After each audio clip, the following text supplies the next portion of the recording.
Hey guys, what's up? My name is Anthony and welcome to another episode of BNA Sports Talk. So today I have a couple things I want to talk about. Obviously, that's why you're here, and you probably read the title and already know the gist of what I'm talking about, or can read the screen. I fully understand that. First of all, I want to clarify opinions that I made over the past couple days. Do I believe Murray should have gone to the NFL? Yeah, there are a couple reasons why. One, in baseball, it's years and years process. And plus, shortstops, it's a big gamble whether you're going to get paid or not. There's always a factor of injury. And the thing with baseball is, since there's such low factor of injury, they can hold you for longer. Remember a couple years ago, Chris Bryant, the Cubs played with his contract and didn't bring him up until a certain date, even though he was ready to play. So they had one more year holding under the contract. Yeah, that BS doesn't happen in football. The only thing you see is like franchise tags. But that doesn't really happen to quarterbacks. That really happens to like running backs, stuff like that.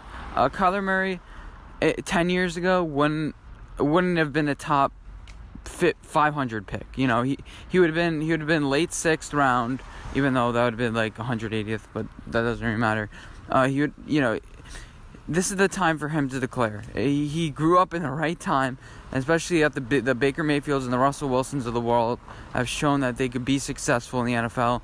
Good for him. I don't want the Giants to get him because I believe he's too fragile, and I just don't want them to get him. I explained yesterday. If you want to see that video, let me know. I'd rather Drew Lock, maybe Will Grier over him. I don't know, but I want a long-term sustainable quarterback. I don't want somebody like Will Grier Kyler Murray, who's all flash and stuff. We have a lot of flash on the team already. We have Odell, we have Saquon. So why add somebody who's super, super flashy to that? I don't get it. And there are rumors that Kareem Hunt could go to the Bears. I would love that. I predicted the Bears to go 11-5 this year. They ended up going 12-4. So I think they would. They had a pretty easy schedule this year. They're due for aggression next year. I would say to 9-7 or 10-6, and they may not even make the playoffs next year. But Kareem Hunt would definitely help their cause and give them an extra win or two. So Kareem Hunt to the Bears. As far as the whole Kareem Hunt situation, because I didn't really do this series back then, I don't give a shit. Like. Some people are overreactive to certain things. I get it. He kicked a woman. You should never hit a girl. But does that mean you should never play in the NFL again? Does that make you not able to play in the NFL or get a job again? If I make one mistake, that means do I have to live homeless for the rest of my life, living in a cave? I know there has to be some sort of punishment for certain things, but man, it was one night. He was drunk and he made the wrong decision. I think we can move on and not ruin his life over it. I mean, I think he's suffered enough. How the Pro Bowl is an absolute joke. You know, you have people quitting all the time. What's the point in having a Pro Bowl if 50% of the people don't declare, and then you end up having all these bad players start playing? Alec Ogletree or Olivier Vernon, they made the Pro Bowl. I don't think they should have made the Pro Bowl, honestly. Like that. If I look at that player, I think no, he shouldn't be in the Pro Bowl. And then, thankfully for Andrew Luck, he made it to the Pro Bowl. So this whole season was not a complete wash or whatever. It's Philip Rivers decided not to go. I mean, I feel like deciding not to go, they should.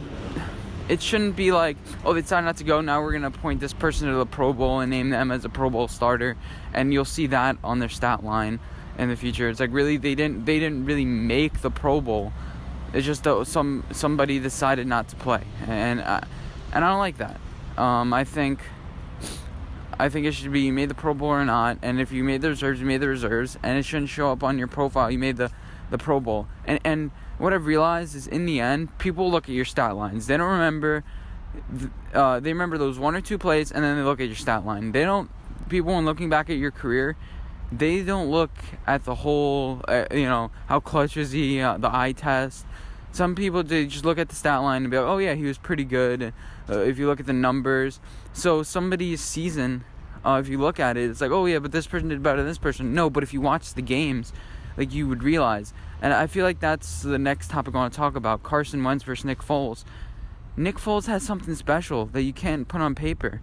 He makes his team better. He works well with Doug Peterson. It's not all about It's not all about whether the player's better or not. I think Carson Wentz slightly better, not by that much, but the team plays better under Nick Foles, so why not keep him? And plus, Carson Wentz is injury prone.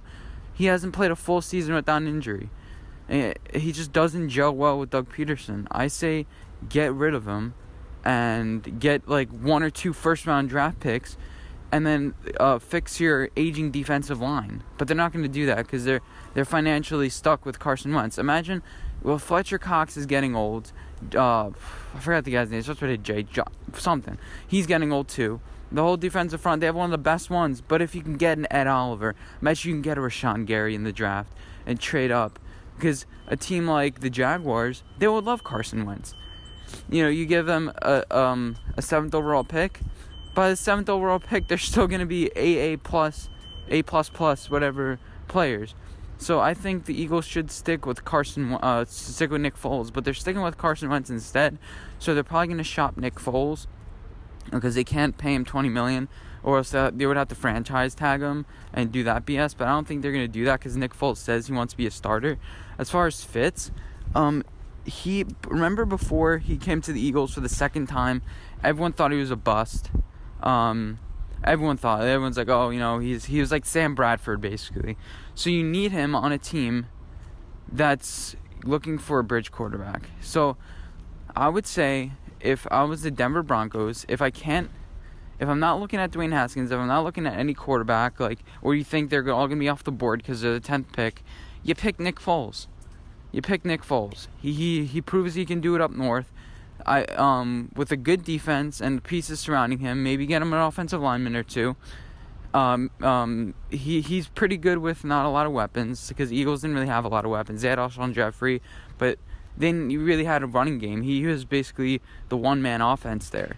So you have Philip Lindsay too that can help him. So I think Denver would be a really good landing spot for him. Maybe even Miami. Because Miami needs a more stable future. I mean, Nick Foles is only 30, so he could, you know, he could be the next quarterback for a couple years. Not like a Jay Cutler, but not a Ryan Tannehill or Brock Osweiler. It kind of is concerning because Miami is going to hire the Patriots defensive coordinator, like I've been mentioning. And why'd you pick somebody in the draft if you have a defense in mind? So you need somebody in there. The same thing with the Broncos too, with Vic Fangio. Both have defensive-minded head coaches, so you don't really need to focus on that much. You get a nice veteran quarterback in, and yeah, so Denver and Miami are 2 great landing spots for him if they don't get their quarterback that they want. And I believe if they do get the quarterback that they want in the draft too, you almost want to pick up Nick Foles, even though you have to pay him now, but you want to have to pay him in the future when your quarterback is ready. So yeah, let me know what you guys think in the comment section down below. While we're down there, please like, favorite, and subscribe if you haven't already. Anyway, thank you guys for watching, and I'll see you tomorrow. Bye, guys.